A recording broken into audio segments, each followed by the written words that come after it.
नमस्कार, बहुत बहुत स्वागत है आपका IBC 24 के नंबर 1 बुलेटिन सिटी लाइट में और मैं हूं आपके साथ सृष्टि पांडे। तो खबरों का रुख करते हैं। मुख्यमंत्री डॉक्टर मोहन यादव ने अभिभावकों की शिकायत पर संज्ञान लिया है। उन्होंने कड़े शब्दों में निजी स्कूल संचालकों को चिताया है कि अगर उन्होंने पालकों को कोर्स की किताबें, यूनिफॉर्म और शिक्षण सामग्री किसी निर्धारित दुकान से खरीदने के लिए दबाव डाला तो स्कूल संचालकों पर कड़ी कार्रवाई होगी।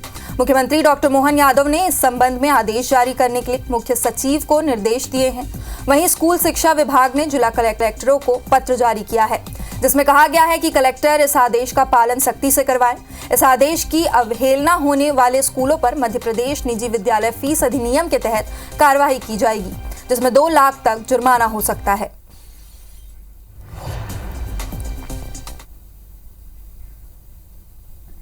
वहीं इंदौर में सोमवार को ABVP कार्यकर्ताओं और छात्रों के मोर्चा खोल दिया है। सभी के MGM मेडिकल कॉलेज के खिलाफ प्रदर्शन किया। दरअसल छात्रों का कहना है कि कॉलेज प्रबंधन ने हर साल अंतिम वर्ष में छात्रों को फेल करने का पैटर्न बना रखा है। ये वही छात्र होते हैं जो बाकी सभी सेमेस्टर में 80% के करीब मार्क्स लाते हैं। ऐसे में जब इस बार लिस्ट सामने आई तो उसमें भी 41 छात्रों को फेल करार दिया गया। इसके खिलाफ आवाज उठाने वाले सभी कार्यकर्ता ज्ञापन देने पहुंचे। इसका जायजा लिया IBC 24 की संवाददाता निहारिका शर्मा ने। इंदौर के MY अस्पताल में आज अखिल भारतीय विद्यार्थी परिषद के छात्र प्रदर्शन करने पहुंच चुके हैं। इन्होंने यहां पर मोर्चा खोल दिया है और मोर्चा इसलिए खोला है क्योंकि इनका आरोप लगा है MGM मेडिकल कॉलेज के ऊपर कि उन्होंने जान करके आखिरी जो वर्ष के छात्र हैं उन लोगों को फेल किया है। इसी के चलते यहाँ पर बड़ी संख्या में जितने भी छात्र हैं और ये लोग सब मौजूद है यहाँ पर, सभी लोगों से जानेंगे कि क्या इन लोगों का कहना है। सार्थक जी, आज यहाँ पर आप लोग सभी एकत्रित हुए हैं, क्या कारण है, क्यों आज यहाँ पर प्रदर्शन कर रहे हैं? मैम, हर साल हम लोग देखते हैं कि MBBS का रिजल्ट लास्ट ईयर में फाइनल ईयर में आके स्टूडेंट का बिगाड़ दिया जाता है। कहीं ना कहीं प्रैक्टिकल में स्टूडेंट को 1, 2, 5 मार्क्स से फेल कर दिया जाता है और वही स्टूडेंट सारे सब्जेक्ट में, इवन थ्योरी में 80%, 75% लाता है। तो ये तो सोचने की बात है कि ऐसा क्यों टारगेट करके स्टूडेंट को फेल किया जाता है। हर बार हम रेशियो देखें तो पूरे मध्य प्रदेश में सारे कॉलेजेस में स्टूडेंट ऑन सुसाइड करते हैं फाइनल ईयर में।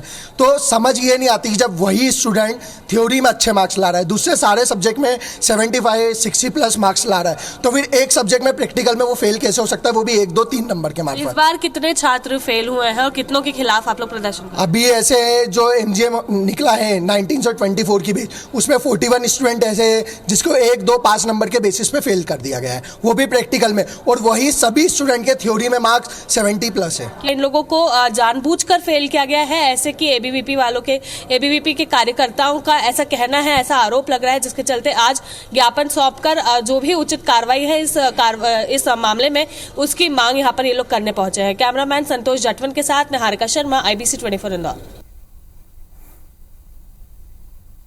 कांग्रेस के छिंदवाड़ा महापौर विक्रम अहाके ने बीजेपी का दामन थाम लिया है। विक्रम अहाके के बीजेपी में शामिल होने पर PCC चीफ जितू पटवारी ने कहा कि उन्हें बीजेपी ने धमकी दी है, या तो पद छोड़ो या फिर बीजेपी में आओ।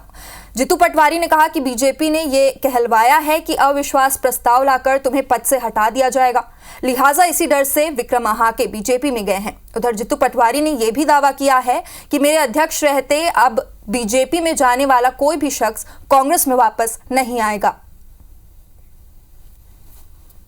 या अपने कुकर्मों को छुपाने के लिए भारतीय जनता पार्टी में गए हैं। जब तक मैं इस पार्टी को एक कार्यकर्ता के रूप में लीड करूंगा, उनको कभी भी इस पार्टी के अंदर अब दरवाजे नहीं खोलूंगा उनके लिए। कल परसों जो छिंदवाड़ा के हमारे मेयर हैं, उनसे बात हुई थी। उन्होंने कहा कि आपको 2 रास्ते हैं, या तो आप पद से खाली कर दो या बीजेपी में आ जाओ। इधर बालाघाट की राजनीति में अलग अलग पहचान रखने वाले मुंजारे दंपति ने पार्टी और विचारधारा की लड़ाई चल रही है। इसके चलते उनकी निजी जिंदगी में दरार पड़ने लगी है। बालाघाट लोकसभा सीट से BSP प्रत्याशी कंकर मुंजारे को पत्नी और कांग्रेस विधायक अनुभा मुंजारे का कांग्रेस प्रत्याशी सम्राट सिंह सारस्वत के पक्ष में प्रचार करना रास नहीं आ रहा है। कुछ दिन पहले बीएसपी प्रत्याशी कंकर मुंजारे का एक बयान आया था जिसमें उन्होंने कहा था कि अगर अनुभा कांग्रेस का प्रचार करना चाहती है तो चुनाव होने तक वो घर छोड़कर चली जाए, जिस पर अनुभा ने कहा था कि 10 महीने पहले उन्होंने बेटे के साथ कांग्रेस की सदस्यता ली थी, जिसके बाद वो समर्पण भाव से कांग्रेस के लिए काम कर रही है। पति कंकर के बयान पर उन्होंने कहा कि जब विधानसभा चुनाव के दौरान उन्होंने घर नहीं छोड़ा तो अब क्या छोड़ेंगी। आदरणीय मुंजारे जी क्योंकि अभी वर्तमान में बहुजन समाज पार्टी के उम्मीदवार हैं बालाघाट सिवनी संसदीय क्षेत्र से, और मुझे भी जानकारी मिली कि उन्होंने ऐसा कुछ बयान दिया हुआ है, तो मैं अब वो स्वतंत्र हैं, वो सक्षम हैं, वो जो भी बयान दे रहा है मैं उनके बयान का सम्मान करती हूँ। जब मैं विधानसभा चुनाव में मैंने अपना घर नहीं छोड़ा तो अभी मैं अपना घर छोड़ के चुनाव प्रचार में क्यों जाऊँ। मध्य प्रदेश के पूर्व मुख्यमंत्री स्वर्गीय सुभाष यादव की 78वीं जयंती पर उनके गृहग्राम बोरावा में श्रद्धांजलि सभा और सुंदरकांड पाठ का आयोजन किया गया। इस दौरान स्वर्गीय सुभाष यादव के बेटे पूर्व पीसीसी अध्यक्ष अरुण यादव, कसरावद में कांग्रेस विधायक सचिन यादव, खरगोन लोकसभा सीट से कांग्रेस उम्मीदवार पोललाल खट्टे सहित बड़ी संख्या में किसान मौजूद रहे। इस दौरान कांग्रेस छोड़कर बीजेपी में जा रहे पार्टी के नेताओं को लेकर अरुण यादव ने कहा कि निजी स्वार्थ और डर के चलते कांग्रेस नेता पार्टी छोड़कर बीजेपी में जा रहे हैं। कांग्रेस समंदर है, जाने वालों से पार्टी में कोई खास फर्क नहीं पड़ेगा। साथ ही उन्होंने बीजेपी के 400 पार के नारे पर भी तंज कसा। तो बेहतर उन्हीं लोगों से पूछा जाए जो गए हैं, और मैं समझता हूँ कि क्षणिक लाभ के लिए, अपने निजी लाभ के लिए जो जा रहे हैं, प्लान हो रहा है, अच्छा है। नए लोग आएंगे, नए लोगों को मौका मिलेगा पार्टी में, और मैं समझता हूँ कि कांग्रेस एक समंदर है, देश की सबसे पुरानी पार्टी है, सबसे बड़ा इतिहास विश्व में किसी पार्टी का है तो कांग्रेस का है। जहाँ तक कांग्रेस पार्टी का सवाल है, कांग्रेस पार्टी एक पार्टी नहीं है, एक विचारधारा है, और लगातार अगर कोई लोग छोड़ के जा रहे हैं तो निश्चित रूप से जो वहाँ पे जो जगह रिक्त होगी उस रिक्त जगह को पूरा करने के लिए जो हमारी नौजवान पीढ़ी है, इस नौजवान पीढ़ी जो है आगे आएगी और उस नेतृत्व को, उस खाली जगह को पूरा करने का, भरने का काम करेगी। राष्ट्रीय स्वयंसेवक संघ के सरसंघचालक मोहन भागवत एमपी दौरे पर हैं। मोहन भागवत ने मध्य प्रदेश दौरे की शुरुआत जबलपुर से की है। मोहन भागवत सोमवार को बिलासपुर से मंडला होते हुए सड़क मार्ग से जबलपुर पहुंचे। जबलपुर में वो शहर के प्रबुद्ध जनों और संघ पदाधिकारियों से मुलाकात करेंगे। मोहन भागवत फिलहाल जबलपुर के संघ दफ्तर केशव कुटी में ठहरे हैं, जहां सोमवार को वो रात्रि विश्राम करेंगे। इधर भाजपा के राष्ट्रीय अध्यक्ष जेपी नड्डा भी मंगलवार को दिन भर जबलपुर के दौरे पर रहेंगे और यही रात्रि विश्राम करेंगे। ऐसे में जेपी नड्डा के दौरे से पहले मोहन भागवत के इस दौरे का जायजा लिया हमारे जबलपुर संवाददाता विजेंद्र पांडे ने। 19 अप्रैल को देश में होने जा रहे पहले चरण के लोकसभा चुनाव में महाकौशल की 4 सीटों पर भी चुनाव होना है और महाकौशल सियासत का हॉटस्पॉट बना हुआ है। मंगलवार को बीजेपी के राष्ट्रीय अध्यक्ष जेपी नड्डा जबलपुर से अपने एमपी दौरे की शुरुआत कर रहे हैं, लेकिन इससे पहले आरएसएस प्रमुख मोहन भागवत जबलपुर पहुंचे हैं और जबलपुर में वो यहाँ रात्रि विश्राम करेंगे और यहाँ संघ के पदाधिकारियों के साथ बातचीत करेंगे, मुलाकात करेंगे, फीडबैक भी लेंगे। इस वक्त मैं जबलपुर में संघ कार्यालय में मौजूद हूं और आपको दृश्य दिखाऊंगा, नज़ारे दिखाऊंगा संघ कार्यालय केशव कुटी के। और यहाँ मोहन भागवत यहाँ संघ कार्यालय पहुँचे हैं, भीतर वो इस वक्त मौजूद हैं। बाहर कड़ी सुरक्षा व्यवस्था पुलिस की ओर से है, चूँकि Z+ सिक्योरिटी हासिल है मोहन भागवत को, और यहाँ चप्पे चप्पे पर पुलिस बल जो है वो तैनात है। और आज मोहन भागवत यहाँ पर रात्रि विश्राम करने जा रहे हैं। यहाँ फिलहाल जो संघ के तमाम पदाधिकारी हैं, संघ के जो अभियान हैं, उनका एक तरह से फीडबैक भी इस प्रवास के दौरान मोहन भागवत ले सकते हैं। और यहाँ कार्यकर्ताओं से और ख़ास तौर पर जो स्वयंसेवक हैं आरएसएस के, उनसे फीडबैक लेने के बाद, उनसे मुलाकात करने के बाद जबलपुर से भोपाल के बनखेड़ी में मोहन भागवत रवाना होंगे, जहां उनके विभिन्न कार्यक्रम हैं। और यहां मोहन भागवत का ये जो दौरा है, इसके कई गहरे मायने निकाले जा सकते हैं। हालांकि जो संघ के पदाधिकारी हैं उनका कहना है कि कोई पॉलिटिकल मकसद नहीं है उनके इस दौरे का, लेकिन जेपी नड्डा के दौरे के ठीक एक दिन पहले संघ प्रमुख मोहन भागवत का यहाँ पर आना, और जबकि महाकौशल बीजेपी के मिशन 29 का सबसे बड़ा हर्डल माना जाता है, लिहाजा ज़बरदस्त चुनावी मुकाबला महाकौशल में होने की उम्मीद है। और इससे पहले संघ प्रमुख मोहन भागवत का दौरा और फिर जेपी नड्डा का जबलपुर दौरा कई मायने बता रहा है। कैमरामैन सतीश सराठे के साथ विजेंद्र पांडे, IBC 24 जबलपुर। छत्तीसगढ़ पीसीसी के पूर्व महामंत्री अरुण सिसोदिया पूर्व सीएम भूपेश बघेल के खिलाफ लगातार मोर्चा खोले हुए हैं। उन्होंने पूर्व सीएम भूपेश बघेल के खिलाफ निर्वाचन आयोग में शिकायत की है। भूपेश बघेल के स्लीपर सेल वाले बयान पर यह शिकायत की गई है। अरुण सिसोदिया ने शिकायत पत्र में लिखा है कि भूपेश बघेल का बयान आचार संहिता का उल्लंघन है। उन्होंने समाज में नफरत फैलाने की कोशिश की है। कांग्रेस पार्टी में एक पैसे के लेन देन का विषय को हम लोगों ने उठाया था, जिसको लेकर भूपेश बघेल जी द्वारा शिकायतकर्ता और इस मुद्दे को उठाने वाले और साथ ही साथ कांग्रेस कार्यकर्ताओं की आवाज उठाने वाले कांग्रेस के ही कार्यकर्ताओं को भाजपा का स्लीपर सेल कहकर उन्होंने अपमानित किया था। चुनाव आयोग में हमने शिकायत की है कि आदर्श आचार चुनाव संहिता का ये उल्लंघन है और इनके ऊपर वैधानिक कार्रवाई किया जाना चाहिए।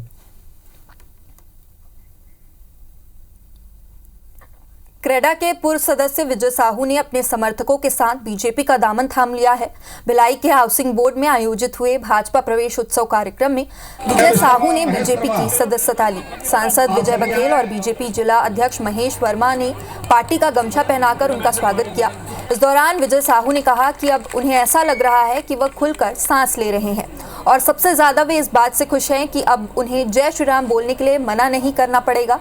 वहीं सांसद विजय बघेल ने कहा कि विजय साहू उनके छोटे भाई हैं, उनके आने से भाजपा और मजबूत होगी। आप सभी आए।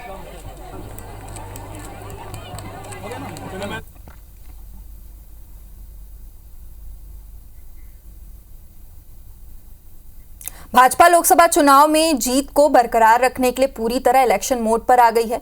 बीजेपी कार्यकर्ताओं और मतदाताओं तक पहुंचने के लिए विधानसभा सम्मेलन का आयोजन कर रही है, जिसकी शुरुआत आज रायगढ़ विधानसभा क्षेत्र से किया गया। कैबिनेट मंत्री ओपी चौधरी की अगुवाई में 3000 से अधिक कार्यकर्ताओं ने अब की बार 400 पार के नारे को साकार करने का संकल्प लिया। ओपी चौधरी ने कहा, छत्तीसगढ़ की जनता 11 लोकसभा सीटों में 11 कमल फूल चुनकर मोदी जी को आशीर्वाद देगी। हम उपस्थित हुए हैं, माताएं, बहनें, युवा कार्यकर्ता, वरिष्ठ कार्यकर्ता, महिला कार्यकर्ता सब लोग उपस्थित हुए हैं और उनके उत्साह, उमंग और ऊर्जा अब 100% नहीं 1000% दिखाई दे रही है। मोदी जी को लगातार हैट्रिक तीसरी बार प्रधानमंत्री बनाने के लिए हर कार्यकर्ता रायगढ़ विधानसभा में, रायगढ़ लोकसभा क्षेत्र में, पूरे छत्तीसगढ़ में और पूरे भारत में अपनी कमर कस चुका है। छत्तीसगढ़ में 5 साल तक सत्ता में रहने के बाद भी छत्तीसगढ़ कांग्रेस के सामने इस समय संसाधन की कमी देखने को मिल रही है। लोकसभा चुनाव के लिए कांग्रेस प्रत्याशियों को अभी तक पार्टी की तरफ से फंड नहीं मिला है। इस मामले में प्रदेश अध्यक्ष दीपक बैज का कहना है कि संसाधन की कमी है, लेकिन जनता हमारे साथ है। AICC के खाते फ्रीज हैं। सरकार विपक्षी दलों की आर्थिक नाकेबंदी कर रही है। बीजेपी चाह रही है कि वो खुद आसानी से चुनाव लड़ लें और विपक्ष को ना लड़ने दे, लेकिन लोकतंत्र में इसका स्थान नहीं है। देश की जनता समझ रही है। हम एक बार फिर जनता के पास जाएंगे और लोकसभा चुनाव के लिए चंदा इकट्ठा करेंगे। भारतीय जनता पार्टी जैसे हमारी तो है नहीं कि हम ED, CBI और IT के दम पर हम चंदा वसूली कर ले। लोकतंत्र में इसके लिए स्थान नहीं है। देश की जनता समझ रही है और ठीक है, हमारे पास संसाधन नहीं है, लेकिन जनता तो है। इधर ग्वालियर पुलिस ने पौष कॉलोनी में चल रहे ठगी का इंटरनेशनल कॉल सेंटर पकड़ा है। पुलिस ने छापा मारा तो एक लड़की 6 लड़के एक ऐप के जरिए विदेशी नागरिकों को ठगने का काम कर रहे थे। ठगी गैंग के सदस्य खुद को माइक्रोसॉफ्ट कंपनी का एजेंट बताकर गिफ्ट का ऑफर देकर डिटेल कलेक्ट कर उनका अकाउंट खाली कर देते थे। ठगी के इंटरनेशनल कॉल सेंटर में काम करने वालों के टारगेट अमेरिका, इंग्लैंड के विदेशी नागरिक हुआ करते थे। गैंग का मास्टरमाइंड दुबई से इस गैंग को ऑपरेट कर रहा था। अभी कुछ ही दिन पहले यहां होटल में ये रूम लेकर सक्रिय हुए थे। खुलासा होने के बाद अब पुलिस आरोपी से पूछताछ में जुट गई है। ये दोनों को आगे करो ना, दोनों को, ये दोनों जो उनके पास टेक्निकल इक्विपमेंट्स मिले हैं उससे ये स्पष्ट हो रहा है कि ये लोग जो है साइबर फ्रॉड करते हैं और विशेषकर साइबर फ्रॉड में जो यूनाइटेड स्टेट है और यूनाइटेड किंगडम मतलब अमेरिका और जो ब्रिटेन इन लोगों को इसका शिकार बनाते थे और यहाँ से मॉडस ऑपरेंडी है, इसको पूरा स्टडी करके इस पूरे नेटवर्क का खुलासा हम लोग करेंगे। इधर रायगढ़ जिले में लगातार बढ़ते सड़क हादसों से प्रशासन की चिंता बढ़ गई है। एक साल में सड़क हादसे में 295 लोगों ने अपनी जान गंवाई है। सर्वाधिक मौतें एनएच और स्टेट हाईवे में उन जगहों पर हुई है जहां सड़कों में या तो तकनीकी खामियां हैं या फिर खतरनाक मोड़ है। पुलिस ने 2 साल पहले ऐसी जगहों का चिन्हांकित कर वहां संकेतिक बोर्ड लगाने की योजना बनाई थी, लेकिन अब तक इस दिशा में कोई कदम नहीं उठाया गया है और आलम यह है कि हादसों का सिलसिला बदसूर जारी है। इधर जिम्मेदार अधिकारियों का कहना है कि सड़कों की तकनीकी खामियों को दूर करने के लिए टीम गठित की गई है, जल्द ही इन्हें दुरुस्त किया जाएगा। हैवी गाड़ियां यहाँ बहुत चलती है, 18 चक्का 22 चक्का तक की गाड़ियां चलती है और उसी कारण एनएच पे भी और एरिया में भी ट्रैफिक का दबाव बहुत ज़्यादा है। 4 लेन नहीं होने के कारण गाड़ियाँ के क्रॉस करने के कारण आपस में यहाँ पर बहुत ज़्यादा एक्सीडेंट हो रहे हैं। ज़िले में जो रोड एक्सीडेंट हो रहे हैं उसके लिए सबसे पहले जागरूकता अभियान चलाया जा रहा है कि सभी व्यक्ति ट्रैफिक के नियमों का पालन करें। ज़्यादा एक्सीडेंट होते हैं, ज़्यादा डेथ होती है, उसको आइडेंटिफाई किया गया है और उसमें पीडब्ल्यूडी के सहयोग से उसमें जो भी रोड इंजीनियरिंग में कुछ कमी है तो उसको सुधार किया जा रहा है। भिलाई के इंडस्ट्रियल एरिया में एक केमिकल फैक्ट्री में भीषण आग लग गई, जिससे इलाके में हड़कंप मच गया। आग इतनी भयानक थी कि इसकी लपटें कई किलोमीटर दूर से दिखाई दे रही थी। खबर मिलते ही पुलिस मौके पर पहुंची और आसपास की बस्ती को खाली कराकर पूरे एरिया को सील कर दिया गया है। कुछ देर बाद दमकल की टीम भी मौके पर पहुंची और 4 घंटे की मशक्कत के बाद आग पर काबू पाया गया। इधर इस घटना की जानकारी मिलते ही सांसद विजय बघेल, महापौर नीरज पाल और क्षेत्र के पार्षद वीरा चंद्राकर भी वहां पहुंची और आग को नियंत्रित करने के लिए हर संभव मदद करते नजर आए। उनसे जानकारी मिली कि अवनी में इंडस्ट्रियल एरिया में फैक्ट्री में आग लग गई। तत्काल हम लोग यहाँ पहुंचे तो उस समय बहुत भयावह आग थी। मैंने तत्काल कलेक्टर महोदय से बात की, कमिश्नर साहब से बात की और बीएसपी प्रशासन में भी बात करके तुरंत फायर ब्रिगेड भेजी। सब लोग प्रयास कर रहे हैं और सभी लोग लगे हैं, सबकी अपनी अपनी जिम्मेदारी है, इसमें सभी लोग लगे हैं। स्थानीय पार्षद वीणा चंद्राकर जी, गिरजा बंछोड़ जी लगातार हम लोग को फोन करती रही। हम तो कार्यक्रम में थे, जैसे ही जानकारी लगी हम लोग, नीरज पाल जी भी, महापौर जी भी आ चुके हैं, सब अपनी जागरूकता का परिचय दे रहे हैं, सभी जनप्रतिनिधि लगे हैं। बिलासपुर हाईकोर्ट ने जनहित याचिकाओं पर सुनवाई करते हुए आज कड़ा रुख अपनाया है। कोर्ट ने पीडब्ल्यूडी के एसडीओ आदित्य ग्रोवर को अवमानना नोटिस जारी किया है। हवाई अड्डे के बाउंड्री वॉल पूरा होने के संबंध में गलत जानकारी देने पर कोर्ट ने यह फटकार लगाई है। आज की सुनवाई में हाई कोर्ट ने अलायंस एयर को भी बिलासपुर दिल्ली उड़ान के बारे में स्थिति स्पष्ट करने का निर्देश दिया है। लॉ कोर्सेज के अंदर जो एग्जामिनर जो कॉलेजेस हैं इनको बीसीआई की मान्यता प्राप्त नहीं है। तकरीबन 12 कॉलेज ऐसे हैं जिनको बीसीआई की मान्यता प्राप्त नहीं है। हमने उनको 15 अप्रैल तक का टाइम दिया है, कभी 15 अप्रैल तक नहीं दे पाएंगे तो हम जिनके बाद मान्यता प्राप्त है उनके करवा दिए जाएंगे एग्जामिनेशन। जहाँ तक पेपर सेट की प्रॉब्लम है वो वाली प्रक्रिया चल रही है और जल्दी उसकी एग्जामिनेशन का टाइम टेबल अनाउंस किया जाएगा। मान्यता नहीं होगी तो हम उन मीटिंग में जो भी फाइनल डिसीजन लिया जाएगा उसके अकॉर्डिंगली एक्शन किया जाएगा। मध्य प्रदेश में पेड़ों को काटने की अनुमति देने के अधिकार तहसीलदारों से छीनकर ग्राम पंचायतों को दे दिए जाने पर हाईकोर्ट ने गंभीरता दिखाई है। मामले पर दायर जनहित याचिका पर सुनवाई करते हुए जबलपुर हाईकोर्ट ने राज्य सरकार को नोटिस जारी किया है। याचिका में कहा गया है कि राज्य सरकार ने बीते दिनों भू राजस्व संहिता के एक नियम में असंवैधानिक बदलाव कर दिया, जिसे रद्द किया जाना चाहिए।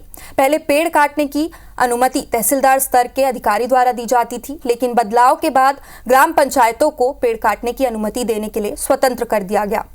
याचिका में आंकड़े पेश करते हुए कहा गया कि ग्राम पंचायतों ने 1 माह में ही इतने पेड़ काटने की अनुमतियां दे दी है जितनी तहसीलदारों ने 1 साल भर में नहीं दी थी। याचिका में पर्यावरण संरक्षण के अलावा कानूनी प्रश्न भी उठाए गए।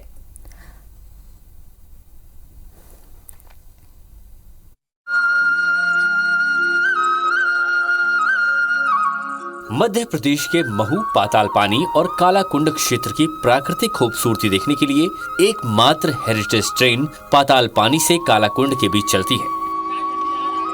इस क्षेत्र में सैलानियों को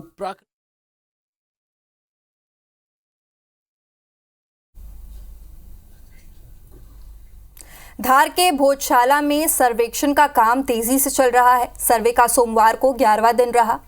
एएसआई की टीम ने भोजशाला के अलग अलग हिस्सों में सर्वे किया। एएसआई की टीम सर्वे के लिए आधुनिक उपकरणों के साथ सुबह 8 बजे भोजशाला परिसर में पहुंची और लगभग 9 घंटे सर्वे के बाद शाम को बाहर लौटी। हाईकोर्ट के आदेश के अनुसार भोजशाला और उसके 50 मीटर के दायरे में उत्खनन, जीपीएस, जीपीआर, कार्बन डेंटिंग, उच्च स्तरीय फोटोग्राफी, वीडियोग्राफी सहित अन्य आधुनिक तकनीक के माध्यम से लगातार सर्वे का काम जारी है। इधर सोमवार का दिन कानूनी पहलुओं से अहम दिन था, क्योंकि सुप्रीम कोर्ट में मुस्लिम पक्ष की याचिका पर सुनवाई हुई। सर्वे पर रोक लगाने वाले याचिका को खारिज कर दिया गया, वहीं सर्वे को यथावत रखने की बात कही गई। हिंदू पक्षकार गोपाल शर्मा ने कहा कि सर्वे के दौरान जो भी मिल रहा है उससे वो संतुष्ट हैं।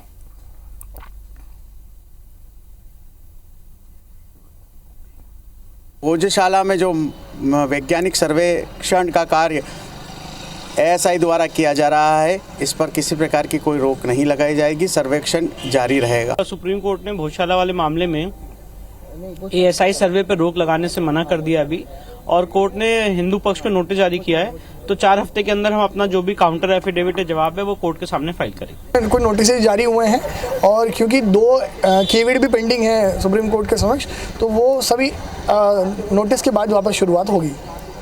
सर्वे जारी रहेगा। मध्य प्रदेश में 1 अप्रैल यानी से बिजली का नया टैरिफ चालू हो गया है। मध्य प्रदेश विद्युत नियामक आयोग ने निम्न दाब घरेलू और गैर घरेलू औद्योगिकी और कृषि श्रेणी के उपभोक्ताओं की विद्युत दरों में कोई बढ़ोतरी नहीं की है। सिर्फ स्ट्रीट लाइट के लिए उपयोग होने वाली बिजली की दर में मामूली 0.07% बढ़ोतरी की गई है। इस बार निर्णय लिया गया है कि उपभोक्ताओं को अब न्यूनतम भार नहीं देना होगा। इससे उन्हें बड़ी राहत मिली है। इस साल उपभोक्ताओं को सस्ती बिजली उपलब्ध कराने के लिए सरकार 25,500 करोड़ रुपए का अनुदान देगी। साथ ही घरेलू उपभोक्ताओं को 150 यूनिट प्रति माह तक मासिक खपत पर पहले 100 यूनिट पर 100 रुपए का ही भुगतान करना होगा। ये व्यवस्था जारी रहेगी। मध्य प्रदेश में 1 अप्रैल 2024 मतलब आज से नया टैरिफ लागू हो गया है। इस नए टैरिफ में किसी भी श्रेणी के उपभोक्ताओं हेतु कोई भी वृद्धि नहीं की गई है। इसके उलट जो fuel and power purchase adjustment surcharge है, उसमें राहत मिल रही है। देवी अहिल्या विश्वविद्यालय लॉ कोर्सेज के पहले सेमेस्टर की परीक्षा 8 महीने बाद भी नहीं करा पाया है, जबकि परीक्षा दिसंबर-जनवरी के बीच हो जानी चाहिए थी। लेकिन अभी तक विश्वविद्यालय टाइम टेबल घोषित नहीं कर पाया है। इधर परीक्षा में देरी होने के कारण स्टूडेंट्स काफी परेशान हैं। बताया जा रहा है कि 4 लॉ कॉलेजों के पास अधूरे दस्तावेज होने की वजह से परीक्षाएं अटकी हुई है। बता दें कि विश्वविद्यालय के दायरे में 18 कॉलेज आते हैं, जहां BA LLB, BCom LLB, BSc LLB, LLB honours समेत अन्य विधि पाठ्यक्रम संचालित हैं। इसमें से 14 कॉलेजों ने मान्यता संबंधित दस्तावेज विश्वविद्यालय में जमा कर दिए हैं, लेकिन 4 कॉलेजों के कागजात अधूरे होने के कारण उनकी संबद्धता रोकी गई है और इसी वजह से परीक्षा में देरी हो रही है। परीक्षा नियंत्रक डॉक्टर आशीष तिवारी का कहना है कि बैठक के बाद परीक्षा को लेकर निर्णय लिया जाएगा। लॉ कोर्सेज के अंदर जो एग्जामिनर जो कॉलेजेस हैं, इनको बीसीआई की मान्यता प्राप्त नहीं है। तकरीबन 12 कॉलेज ऐसे हैं जिनको बीसीआई की मान्यता प्राप्त नहीं है। हमने उनको 15 अप्रैल तक का टाइम दिया है। कभी 15 अप्रैल तक नहीं दे पाएंगे तो हम जिनके बाद मान्यता प्राप्त है उनके करवा दिए जाएंगे एग्जामिनेशन। जहाँ तक पेपर सेट की प्रॉब्लम है, वो वाली प्रक्रिया चल रही है और जल्दी उसकी एग्जामिनेशन का टाइम टेबल अनाउंस किया जाएगा। मान्यता नहीं होगी तो हम उन मीटिंग में जो भी फाइनल डिसीजन लिया जाएगा उसके अकॉर्डिंगली एक्शन किया जाएगा। कवर्धा की जनपद पंचायत पंडरिया के दफ्तर की बिल्डिंग जर्जर हो चुकी है। इस भवन की दीवारों पर जहां मोटी मोटी दरारें पड़ गई है, तो वहीं कई कमरों में तो छत का प्लास्टर तक गिरने लगा है। पंचायत भवन की बदहाली दिखाती है हमारी ये रिपोर्ट।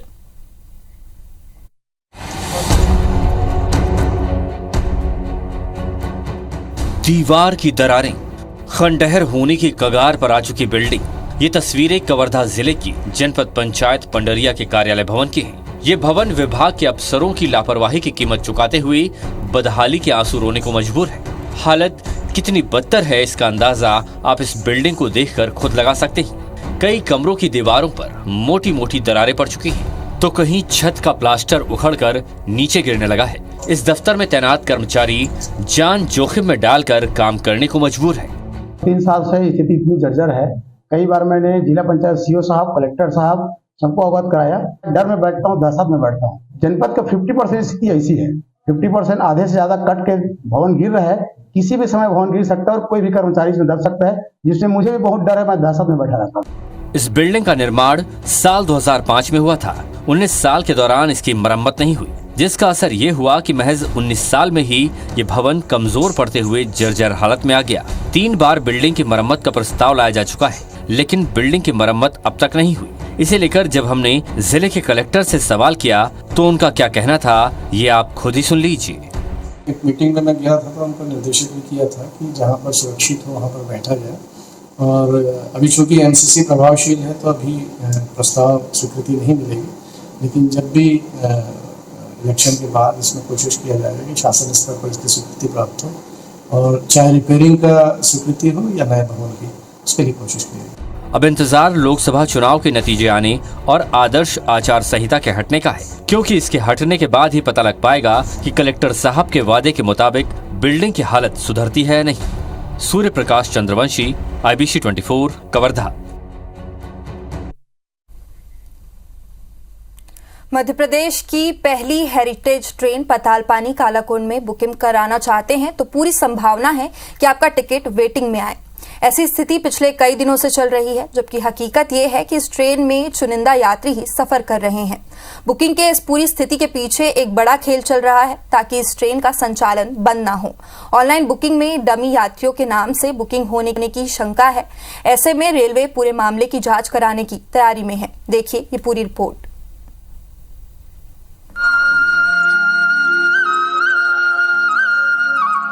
मध्य प्रदेश के महू, पातालपानी और कालाकुंड क्षेत्र की प्राकृतिक खूबसूरती देखने के लिए एकमात्र हेरिटेज ट्रेन पातालपानी से कालाकुंड के बीच चलती है। इस क्षेत्र में सैलानियों को प्राकृतिक झरने, नदियां, पहाड़, हरियाली और प्राकृतिक वादियां देखने को मिलती हैं। हालांकि गर्मी के सीजन में झरने, नदियां सूख गए हैं, हरियाली भी गायब है। बावजूद इसके ये ट्रेन फुल चल रही है। सप्ताह में 2 दिन शनिवार और रविवार को चलने वाली इस ट्रेन के लिए जब यात्री बुकिंग कर रहे हैं तो वेटिंग स्टेटस आ रहा है। ये स्थिति पिछले कई सप्ताह से है। IBC 24 ने जब इसकी पड़ताल की तो हैरान कर देने वाला सच सामने आया।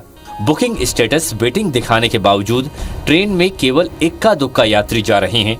सप्ताह में 2 दिन शनिवार और रविवार को चलने वाली इस ट्रेन में गिनती के यात्री ही सफर कर रहे हैं।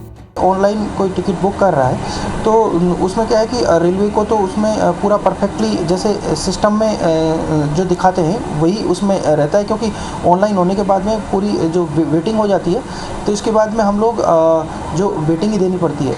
6 कोच की इस ट्रेन में कुल 336 सीटें हैं। इनमें 2 AC वाले पारदर्शी कोच की 120 सीट हैं। ये AC कोच तो लगभग खाली जा रहे हैं। इस मामले में रेलवे के अधिकारियों की मिलीभगत की बात सामने आ रही है। हालांकि पश्चिम रेल मंडल के जिम्मेदार अधिकारी जांच की बात जरूर कह रहे हैं। रेलवे ने यह भी माना कि ऑनलाइन बुकिंग कोई भी करा सकता है। इस बुकिंग में नाम, पते, मोबाइल नंबर या अन्य पहचान पत्र की जरूरत नहीं होती। ऐसे में बुकिंग कौन कर रहा है इसका पता लगाना मुश्किल है। और ट्रेन में क्या है कि वो पैसेंजर आते नहीं है, क्योंकि कोई जो टिकट बुक कर रहा है तो वो जो पार्टी है वो उसमें आती नहीं है, तो वो क्या है कि ट्रेन है वो खाली जाती है। बहरहाल टिकट बुकिंग के इस खेल में यहाँ कोई ट्रेवल एजेंट या गिरोह नहीं है, बल्कि यहाँ ठेकेदारों और रेलवे अधिकारियों की भूमिका संदेह के घेरे में है। आने वाले दिनों में इस मामले में कार्रवाई होगी या नहीं, ये एक बड़ा सवाल है। निहारिका शर्मा के साथ ब्यूरो रिपोर्ट, IBC 24, इंदौर। तो फिलहाल इस बुलेटिन में इतना ही, लेकिन तमाम बड़ी खबरों से जुड़े रहने के लिए देखते रहिए IBC 24। नमस्कार।